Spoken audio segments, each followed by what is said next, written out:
एकदा केव्हा तरी मारवाड्याच्या हवेलीत 24 जैन मुनींचं मोठं प्रवचन सत्र झालं. मलाही बोलावलं होतं.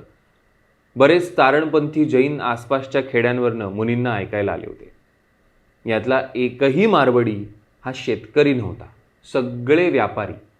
मूर्तीपूजा नाही, फक्त आगम ग्रंथ माना, जातीभेद मानायचा नाही, श्राद्ध वगैरे थोतांडे, कोणीही परमेश्वर नसतो, सृष्टीचा करता करविता कोणी नसतो, अहिंसा, सत्य, अपरिग्रह, आहेही नाहीही. आहेही आणि नाहीही हेही अवक्तव्य. अनेकांतवाद, बाप रे. म्हणजे इथे मोरगावातल्या एका दुकानापुढे हिंदू धर्माला पूर्ण विरोधी धुडकावणारं हे जगजगीत तत्वज्ञान आर्यपूर्व काळापासून असंच टिकून आहे. पुन्हा कधी यांची भानगड नाही, दंगली नाही. आपापला व्यापार धंदा वाढवत राहायचा, दुकानं वाढवत राहायची. प्रचंड पैसा असून कधी उतणं मातणं नाही.